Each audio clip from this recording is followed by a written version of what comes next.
independent, they are not relevant in this case being tried. Now, Mr. Dillon, without further ado, hopefully, your witness. Thank you, Your Honor. Earlier this year, Mr. Merrick, you were all set to remarry Erica Kane. She had a miscarriage. I put the kibosh on that. You miss an appointment at the dentist. You reschedule. How come you didn't reschedule your wedding? How come you didn't do that? Who knows why things fall apart? Well, in this case, you do. Why didn't you reschedule the wedding? Irreconcilable differences? Such as sleeping arrangements? She likes to sleep with the window open. You like to sleep with other women? Did you have sexual relations outside your relationship with Ms. Kane? Yes. You slept with Dr. Maria Santos Gray, your own brother's wife? Yes. Now, this affair that you had with Dr. It wasn't an affair. It happened one time. Well, once was enough. Enough for Erica to break off the engagement. She has a miscarriage, then finds out that her fiancé is cheating on her with his own brother's wife, loses a child, finds out her fiancé is betraying her. That's enough to set your world on fire, isn't it? I made a mistake. And she dumped you like yesterday's garbage, didn't she? So what are you doing here? You're pleading for what? Justice or payback? Object, Your Honor. Counsel's line is pure conjecture. No further questions. The witness may step down.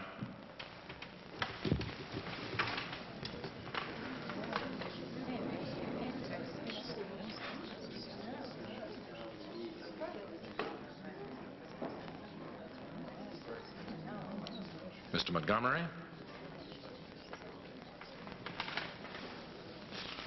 The state rests, Your Honor. This court will recess for 10 minutes.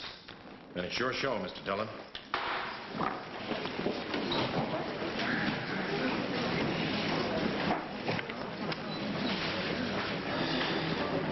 Gotta hand it to Jack. He made all the right moves. Allowing Dimitri to sit up there and portray me as some sort of a calculating shrew? Your ex blew his time in court. Shot his mouth off and shot himself with the foot at the same time. Let's get some water.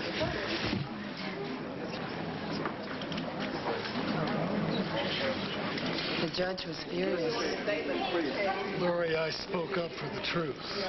What you said about Jack and Erica was struck from the record. But the jury won't never forget it. Jack and Erica will get what they deserve. And my word on that.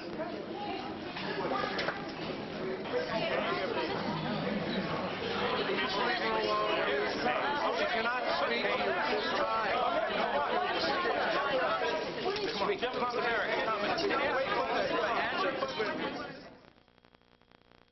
New Downy brings you Downy Care. You get more than fluffy softness. Now it helps keep clothes look... Gentlemen of the press, please. Not wait press room. You are so anxious to prove yourself at my expense. What a pathetic excuse for a man. No. I'm just doing the community a service, ensuring that justice is served. For justice to be served, you would have to get what you deserve. Then you'd best throw yourself on the mercy of the court. Are you kidding? After the temper tantrum we all witnessed you just threw. Your sudden elopement. You need to book yourself a honeymoon suite at Oak Haven. Erica, don't kid yourself. The jury is on to you. Mr. Mayor, how are you holding up, Dimitri really lit into you. Please, nothing that man can do or say affects me in the slightest. I just wish this nightmare was over and done with. Don't you worry about a thing, okay? Because I feel very, very positive about everything. I really do. I do believe that I am going to be vindicated. All right. I'll see you in tonight, darling. Okay.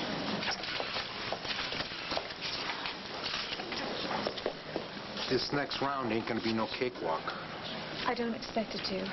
Jack is gonna grill you like a halibut. We got some tough ground to cover here. I know that. But I want to assure you, Trevor, that I am ready. In fact, I can't wait to take the witness stand. Let's go get him, Princess. Miss Kane, please.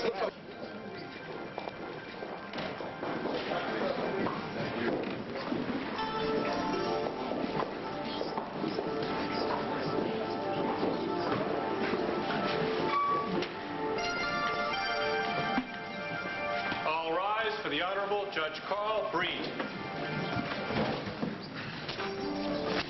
Be seated. Mr. Mr. Dillon, please call your first witness for the defense. Your Honor, I call Erica Kane to the stand.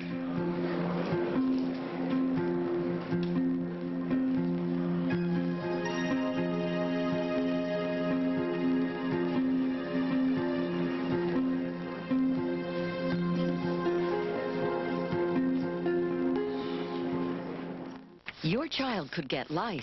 To kill lice and their eggs, get Maximum Strength Rid.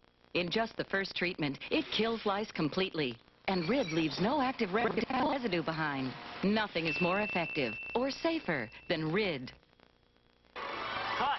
Kit Kat break time! 1, 2, 3, 4! Give me a break, give me a break.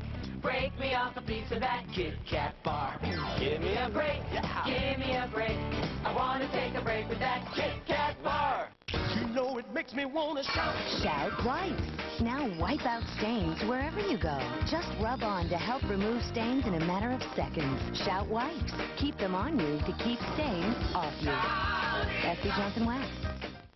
Trusting the wrong diarrhea medicine can put you in a very uncomfortable position. But you can count on Imodium AD to stop diarrhea, often in one dose. Sorry. Take Imodium AD, one dose relief you can count on. Cysts have a personality all their own. Big. Versagel acne medicine is available without a prescription. This? Don't mess with me. Maximum strength Versagel for the big ones.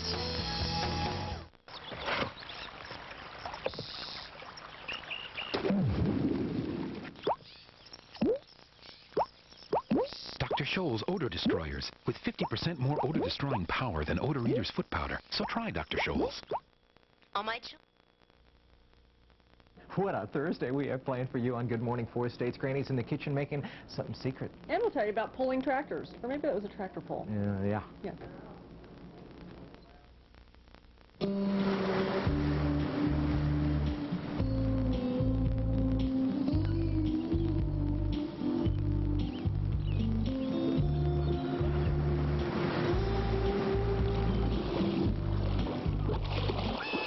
Popcorn! Get your popcorn! Found out you were pregnant. How did you take the news? Oh, I was elated. I just about floated out of my doctor's office. And at that time, I had a career that I loved, and my first book was a bestseller. But I assure you that nothing I had ever felt before, nothing, could compare to the joy that I felt knowing that I was carrying this new life inside me. How did you deal with the loss of the child? I don't know. Looking back, I'm amazed that I got through it at all. I mean, I have never felt such emptiness, and I feel that part of me actually died with the baby. What happened when you went home? I suggested to my ex-husband that we look into adopting a baby right away. So soon after a miscarriage. Barely had time to mourn the child. I'm not saying that it was a rational decision, but I just needed someone to hold on to. I mean, I needed someone to try to fill that empty place inside me. And at that time in my life, holding an infant in my arms, that was really all I lived for.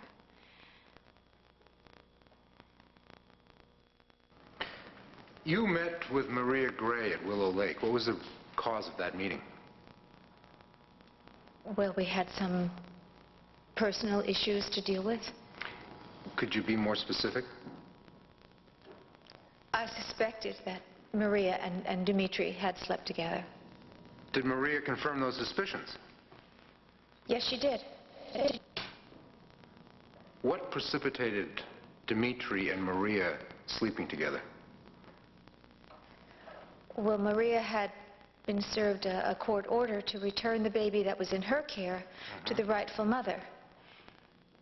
And in defiance of that court order, she and Dmitri conspired to kidnap that baby and remove him from the country. Objection, Your Honor. It's irrelevant. Withdrawn.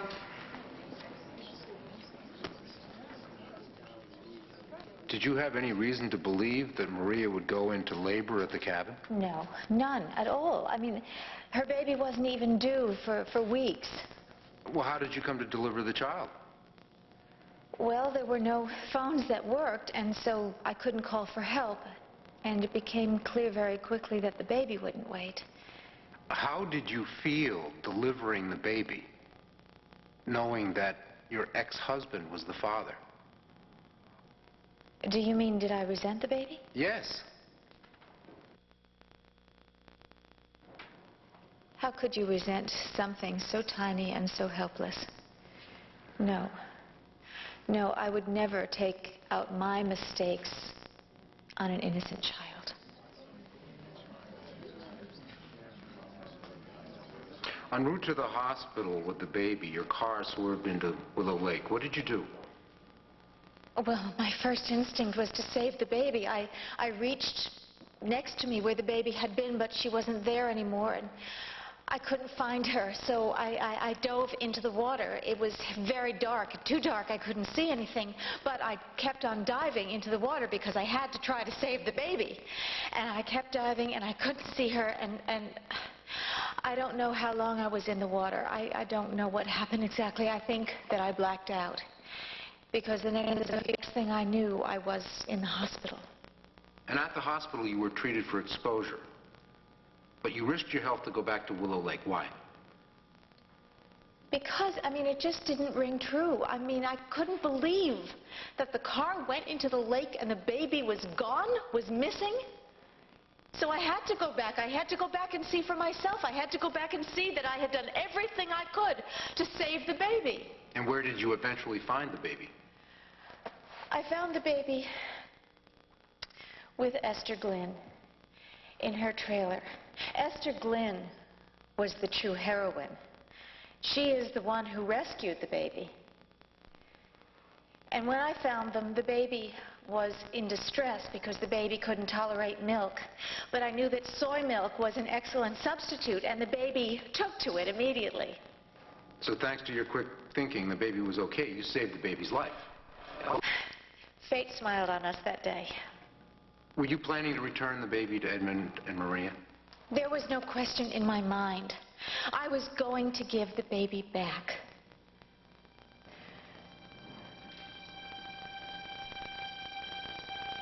You know, I just bought Sammy a little T-ball set. You know, the plastic bat.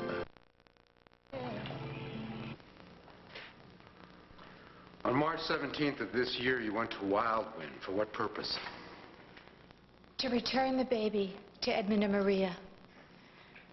But I learned right away that the family was unprepared to welcome that baby into their lives. Objection, Your Honor. The defendant is not qualified to make such an evaluation. Your Honor, my client's perception of the home environment is key to understanding her actions. I'll allow it. So, you got to the front door at Wildwind?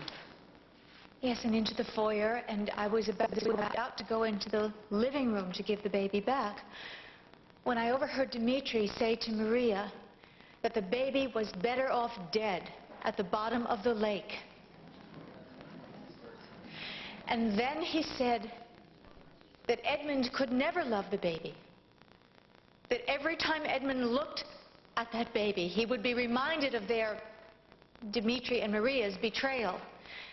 And that Edmund would never love the baby. How did you react to that? Well, I was dumbstruck. I mean, I was horrified to think that anybody could really, in their heart, believe that their baby was better off in this cold and watery grave, alone, dead, abandoned. Abandonment. Now that strikes close to home, doesn't it? Yes, my father abandoned me when I was a little girl. Both emotionally and physically. I mean, he sent checks from time to time, and there were rare phone calls and an occasional trip to wherever he was filming. But I just ached for his approval. I mean, I could live for a whole year on one of his smiles. But my father made it clear that he He didn't want anything to do with me. He ignored me. And that's no fate for a child to have to face, is it? No, I was terrified that Edmund would punish the baby for the sins of his brother. I was terrified that Edmund would withhold his approval, that he would withhold his love. Objection, Your Honor. I'm unaware of any talent that this witness has for foretelling the future. The testimony is germane to the defense, Mr. Montgomery. Continuing, Mr. Dillon.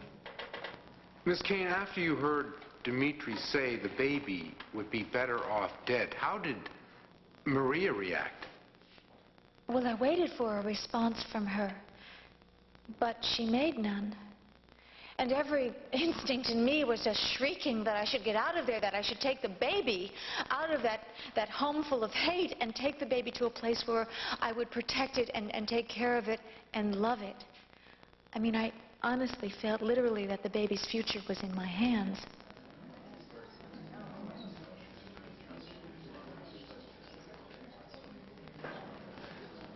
Now, you've heard Mr. Merrick's take on the Russian adoption. Did you ever intentionally deceive anyone? My only concern was to protect the baby. I mean, I did what I had to do from moment to moment just to keep the baby safe. Yes, Steve.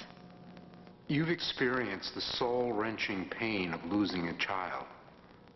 Now, how do you justify inflicting that pain on Maria? I didn't justify it.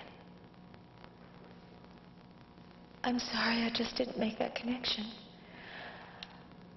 I felt that as long as Maria was mourning the loss of her son, it would keep my Sonia safe. My Sonia. But the baby wasn't yours, was she?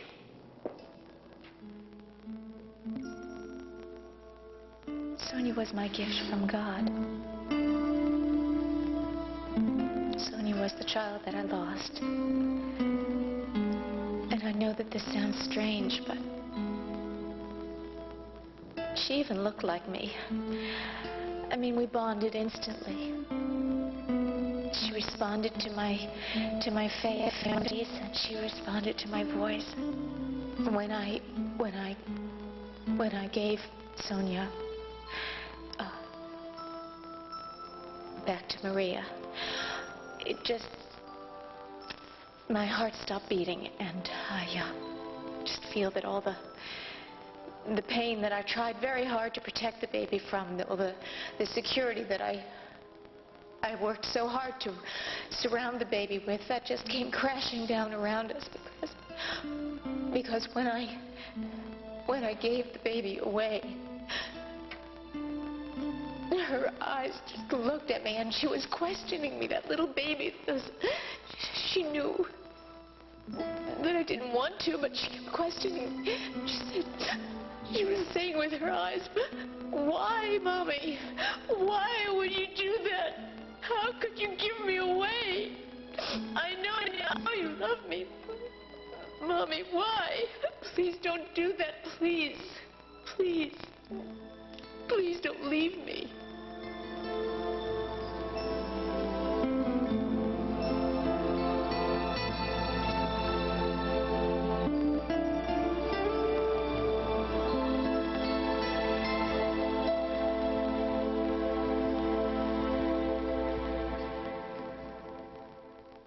If your plastic diaper can't breathe, there's no need to feel blue.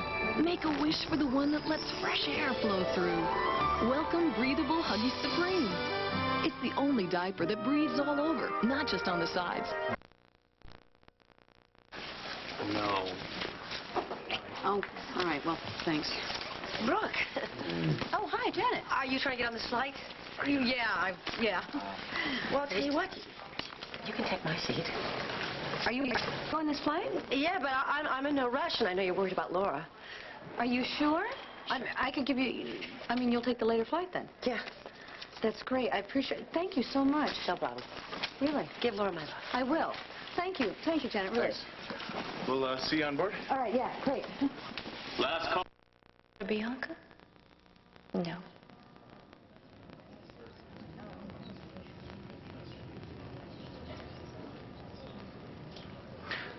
How do you explain you convincing yourself that Sonia belonged with you?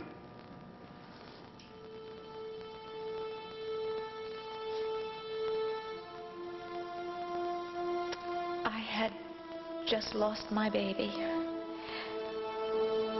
Boarding flight number 149 to Pine Valley. Mind to keep Sonia? I felt adrift, Could you be more specific? lost, But you knew where you were. physically, but everything else was in a different place, and there was nothing to lean on, no one to hold on to. Meaning Mr. Merrick wasn't there. Or the child I'd been carrying. I felt nothingness. I felt completely empty. It sounded as though you lost the sense of reality. I felt that I was drifting alone in this middle of a large ocean, and Sonia saved my life.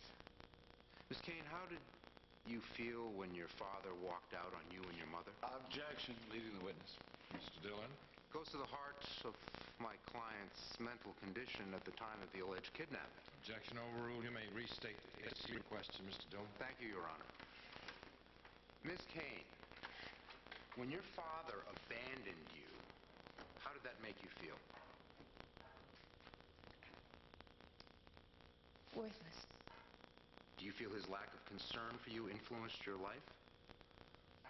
Profoundly. Threatened your sense of security? Made having relationships more difficult? All my life. So when Mr. Merrick said to Maria Santos Gray that the baby would be better off dead because Edmund would never learn to love her... I understood so well the cruelty, the misery that lay ahead for Sonia. And so you decided to keep her? Well, I couldn't bear the thought of anyone hurting her. Didn't you feel more intensely than that? Objection. He's leading the witness again. Sustained. I'll rephrase the question, Your Honor. You were extremely worried about Sonia's welfare, weren't you? I was terrified. Sonia, I mean, Madeline she was so helpless. I had to protect her. What about Maria Santos Gray? Weren't you concerned about the pain you were causing her? My first instinct was to give the baby back. And why didn't you? Fear. For the child's sake. Of course. I couldn't subject that little baby to a whole lifetime of misery and cruelty and hatefulness. I had to keep her safe and sound and loved, and that was what I wanted to do, and I thought the only way to do that at the time was to keep her with me. I know now that that was wrong, but I couldn't see it at that time, and I had gotten out of touch with reality. I had crossed the line. Bravo! Bravo, Erica. A brilliant performance.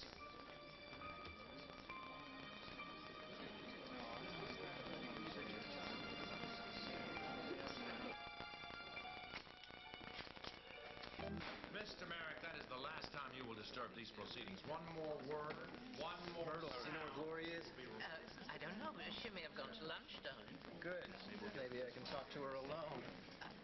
This courtroom will come to order. I will have the room cleared. Proceed, Mr. Dilling. Thank you, Your Honor. Ms. Kane, could we go back to what you were saying before? You said you felt you had crossed a line, that you had lost touch with reality. I wasn't rational. More simply? I was totally emotional.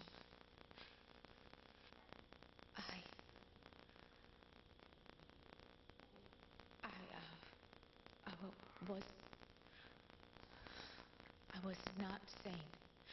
I don't mean that as an excuse. I just mean that as an explanation.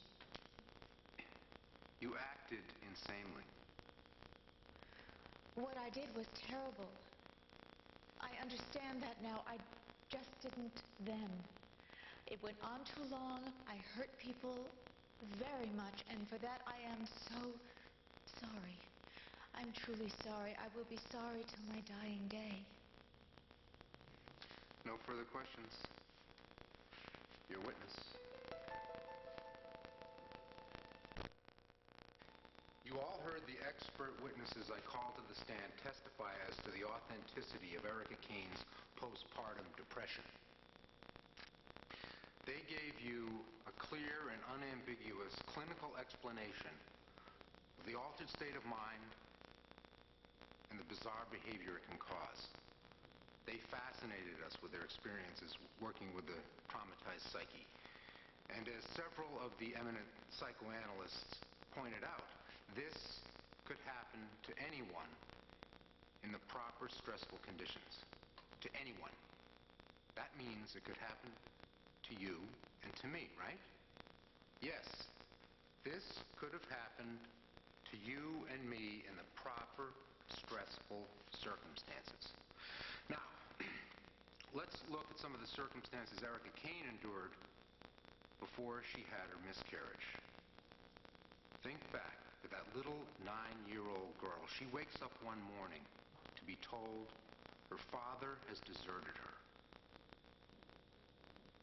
Think of the life she lived and suffered with that abandonment complex. Think of the pain she must have endured when she lost her own precious little Bianca in a brutal custody battle. But Erica Kane kept going. She hid her pain. Now, think back and imagine, if you can, the joy she must have felt when, with Dmitri Merrick, she found out she was pregnant. I remember her telling me, I remember her exact words. She called it a miracle, a wonderful miracle. That miracle just turned into a nightmare. She lost her baby. Suddenly, Erica Kane, the indomitable Erica Kane, the superstar Erica Kane, who nobody could keep down, suddenly that Erica Kane snapped. Her mind was so traumatized, she slipped into what our experts described as a fugue condition, where her thinking was totally irrational. But to Erica Kane, it was the truth. How did our experts describe it? An altered mental state causing bizarre behavior, totally uncharacteristic of the person's previous mental processes. A tragedy that could happen to anyone under the proper stressful conditions. To anyone. To you or to me. Ladies and gentlemen, we're not dealing with the premeditated actions of a criminal here. We're dealing with the irrational behavior of a woman who was not well. A woman who, in fact, was clinically insane. Friends, judge Erica Kane as you would want to be judged in this situation. Judge her not guilty. Not guilty. Mr. Montgomery?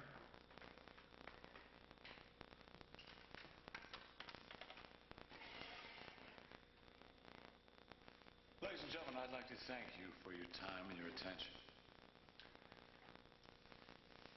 I had prepared quite a lengthy summation. I thought it was eloquent, logical, forthright. Erica, darling, I am proud of you, sweetheart. The worst is over now. They're going to find you not guilty. I know it. Oh, Trevor, you were brilliant. Thanks. Erica, darling, the jury is irritated with you. I could tell from their faces. Thank you, Myrtle. I hope you're right. What do you say we go back to my office and wait for the verdict? I don't think it's going to be too long. Do you really think it's going to happen that fast? Yeah, I do. All right. Okay, I'll meet you there. First, there's some things that I need to do.